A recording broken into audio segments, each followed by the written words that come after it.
ललन सिंह का जो स्टैंड रहा इस बिल को लेकर, उस स्टैंड को आप जेडीयू का आधिकारिक स्टैंड नहीं मानते हैं उसमें सुधार का?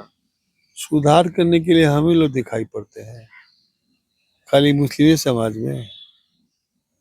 बिहार में पूरे देश में 83 ऐसे पंथ हैं, ट्रस्ट हैं, जहाँ जो ट्रिब्यूनल है।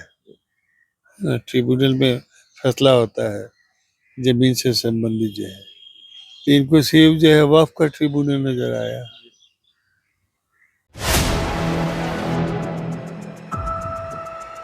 नमस्कार, आप देख रहे हैं 4 PM और मैं हूं अभिषेक मिश्रा। क्या बिहार के मुख्यमंत्री नीतीश कुमार और चंद्रबाबू नायडू बिहार माफ कीजिएगा वक्फ संशोधन अधिनियम बिल को लेकर भारतीय जनता पार्टी से इतर फैसला लेंगे, केंद्र सरकार को झटका देंगे, बीजेपी को झटका देंगे? ये बयान या ये दावा हमारा नहीं है, ये दावा है मुस्लिम पर्सनल लॉ बोर्ड का। और इस वक्त हम जेडीयू के उस कद्दावर नेता के साथ हैं। हमारे साथ जेडीयू के वो कद्दावर नेता हैं जिन्होंने सबसे पहले इस बिल की मुखालफत की, जेडीयू में रहते हुए। एक तरफ जेडीयू के जो पूर्व राष्ट्रीय अध्यक्ष हैं और केंद्रीय मंत्री हैं, जेडीयू के सांसद हैं ललन सिंह, उन्होंने इस बिल का समर्थन किया और उन्होंने कहा कि वक्फ बोर्ड कानून से बनी हुई संस्था है और कानून से बनी हुई कोई संस्था अगर निरंकुश होगी तो उसमें पारदर्शिता लाने का सरकार को हक है। लेकिन हमारे साथ जेडीयू के कद्दावर नेता गुलाम गौस हैं, उन्होंने सवाल उठाया और कहा कि क्या भारतीय जनता पार्टी को सिर्फ मुस्लिम ही दिखते हैं? अब जब मुस्लिम पर्सनल लॉ बोर्ड का बयान आया है और यह दावा किया जा रहा है कि नीतीश कुमार ने यकीन दिलाया है कि वो मुखालफत करेंगे इस बिल का, तो एक बार फिर हम इनसे बातचीत करेंगे। आपकी पार्टी के राष्ट्रीय अध्यक्ष बिहार के मुख्यमंत्री नीतीश कुमार ने यह भरोसा दिलाया है मुस्लिम पर्सनल लॉ बोर्ड को कि वो मुखालफत करेंगे। सबसे पहले पार्टी के अंदर आपने ये आवाज उठाई। देखिए, माननीय मुख्यमंत्री नीतीश कुमार जी ने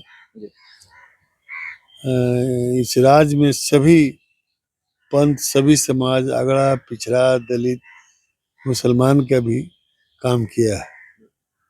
और निश्चित रूप से यहाँ के मुस्लिम समाज के लोगों का उन पर विश्वास है। चाहे 16,000 उर्दू टीचर की बहाली हो, चाहे वो 10,000 तालीमी मरकज की स्थापना हो, चाहे 13 जिला में अल्पसंख्यक आवासीय विद्यालय खोले जाने की बात हो, वक्फ ट्रिब्यूनल हो, हमेशा इन्होंने मुस्लिम हित का ख्याल रखा है। और इनकी कोशिश रही है कि मुसलमानों का, पार्टिकुलरली मुस्लिम समाज का शैक्षणिक और आर्थिक विकास हो सके। इसलिए हम लोगों को विश्वास है, हमने भी अपील किया था माननीय मुख्यमंत्री जी इस मामले में हस्तक्षेप करें, और मुझे ऐसा लगता है कि उन्होंने हस्तक्षेप किया है। इसीलिए मामला स्टैंडिंग कमेटी में गया है। हाँ। तो आपको भी यकीन है कि नीतीश कुमार या पार्टी अब मुखालफत करेगी इस बिल का? नहीं, मतलब जो सही हो, अगर पहले से सब कुछ ठीक ठाक है तो उसमें संशोधन की क्या हो सकता है। कहावत है, चेंज फॉर द बेटरमेंट, अच्छे के लिए संशोधन। और इससे बहुत सारी खामियां हैं, पहले भी हम लोग बता चुके हैं। अब इसमें डीएम राज हो जाएगा। वक्फ बोर्ड के तहत मैंने पहले भी बताया था कि मस्जिद आते हैं, ईदगाह आता है, कब्रिस्तान आता है। अब हमको कब्रिस्तान में लाश दफन करना होगा तो हम डीएम साहब से अनुमति लेंगे। और पहले भी मैंने बताया है कि ये संविधान के 14, 15, 16, 25, 26 और 30 इस सभी धाराओं के खिलाफ है ये। ललन सिंह का जो स्टैंड रहा इस बिल को लेकर, उस स्टैंड को आप जेडीयू का आधिकारिक स्टैंड नहीं मानते? जदयू का आधिकारिक स्टैंड मैं नहीं मानता हूँ। उनकी अपनी निजी राय हो सकती है, ये लेकिन ललन सिंह का स्टैंड था, जेडीयू का स्टैंड नहीं था, जो उन्होंने संसद में कहा कि मैंने तो पहले कहा कि उनकी निजी राय हो सकती है। ये जदयू का स्टैंड नहीं है। उन्होंने कहा कि इस मामले में सरकार की मंशा साफ है, सरकार व्यापक चर्चा चाहती है, कोई संस्था निरंकुश हो जाए तो सरकार को हक है उसमें सुधार का। सुधार करने के लिए हम ही लोग दिखाई पड़ते हैं, खाली मुस्लिम समाज में, बिहार में पूरे देश में 83 ऐसे पंथ हैं, ट्रस्ट हैं, जहाँ जो ट्रिब्यूनल है, ट्रिब्यूनल में फैसला होता है जमीन से संबंधित जो है। तो इनको सिर्फ जो है वक्फ का ट्रिब्यूनल नजर आया। क्योंकि ललन सिंह की चर्चा हुई है, इसलिए बहुत माफी के साथ में सवाल थोड़ा इस मामले से इतर है, इसलिए ये पूछना चाहूंगा। मामला ताजा है, पार्टी के आप कद्दावर नेता हैं, बिहार के मुख्यमंत्री नीतीश कुमार जेडीयू के राष्ट्रीय अध्यक्ष भी हैं, उन्होंने अपनी टीम बनाई है, ललन सिंह को इस टीम में जगह नहीं मिली है। अब जाहिर है हमारे इसके बारे में आपको नहीं कुछ कहना है। पार्टी के नेता लोग, जो बड़े नेता हैं, जिनका पार्टी से जुड़ा रहा है, जो अच्छा बुरा समझते हैं, उसके अनुरूप लोगों ने फैसला किया है। तो इस किसको पर जगह मिली, किसको जगह नहीं मिली। तो इसका मतलब बफ वोट पर आते हैं, तो क्या अब आपको पूरी तरह से भरोसा है, या ये माने कि नीतीश कुमार या जेडीयू आधिकारिक तौर पर इस बिल का विरोध करने वाली है? इसमें अनावश्यक संशोधन तो नहीं होगा, नहीं होगा, ये विश्वास है हमको। जी।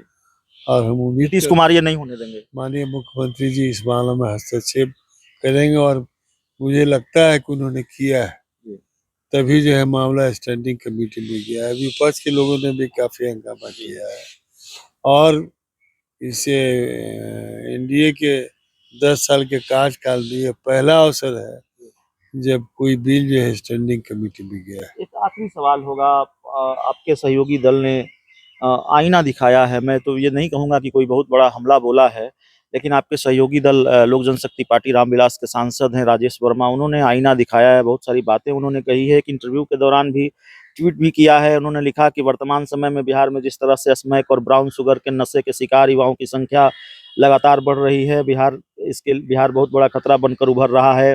बिहार में हत्या और लूटपाट जैसी आपराधिक घटनाओं के पीछे ब्राउन शुगर और स्मैक जैसे नशीले पदार्थ का सेवन करने वाले युवाओं की संलिप्तता पाई जा रही है। वो दिन दूर नहीं है जब प्रदेश की युवाओं की एक बड़ी आबादी न केवल नशे में अपने भविष्य बर्बाद कर चुकी होगी, बल्कि प्रदेश की शांति व सुरक्षा के लिए एक बहुत बड़ा खतरा पैदा हो जाएगा। इसको रोकथाम के लिए सरकार को इसे प्राथमिकता देते हुए अति शीघ्र टास्क फोर्स का गठन करने की आवश्यकता है। ये तमाम बातें कही हैं राजेश वर्मा ने। अच्छा, पता नहीं कहा होगा वर्मा जी ने, जी, लेकिन जो अपराध के संबंध में जो आंकड़े आते हैं, नेशनल क्राइम ब्यूरो रिपोर्ट है, उसके तहत उनको पता करना चाहिए कि बिहार कैमा स्थान है, कर देने से होगा। एक इंटरव्यू में उन्होंने कहा। नंबर 2, अब रही बात कि अब उन्होंने कहा कि अपराध बढ़ा है, तो जब से मैं समझता हूँ शराबबंदी हुआ है बिहार में, कि चौक चौराहा पर जो है, गांव घर में शाम में चौक चौराहा पर दवाई पी के लोग जो ड्रामा करता था, वो दिखाई पड़ता है कहीं चौक चौराहा पर? अभी नहीं दिखा है। तीसरी बात कि हमारी ये निजी राय है कि सिर्फ कानून बनाने से ये सब नहीं रुकता है। दहेज लेना और देना तो मतलब गैर कानूनी है, तो क्या रुक गया है? लेकिन इसके लिए निरंतर सामाजिक आंदोलन चलाने की आवश्यकता पड़ती है। इससे बहुत सारी चीज, शराबबंदी जो है, या फैमिली प्लानिंग है। अब फैमिली प्लानिंग तो अब पहले से बहुत सुधार हुआ, लोग अपने आप, जो पढ़ा लिखा समाज है तो उस पर अमल करता है कि बच्चे कम हो। तो उसी तरह शराब बंदी वाला जो मामला है, ये जो शराब, जो नशा सेवन का, ये बच्चों को संस्कार देने की आवश्यकता है, आने वाली पीढ़ी को। आप सिर्फ कानून बना के आप नहीं रोक सकते। उन्होंने कहा कि बिहार उड़ता बिहार हो जाएगा, उड़ता पंजाब। अच्छा, वो कहने दीजिए ना, कहने दीजिए, अपना अपना। चलिए, न्यूज में रहना है ना लोगों को, कुछ बात अटपटा कहेंगे। तो चलिए, इस पूरी रिपोर्ट में इतना ही। बहुत बहुत धन्यवाद।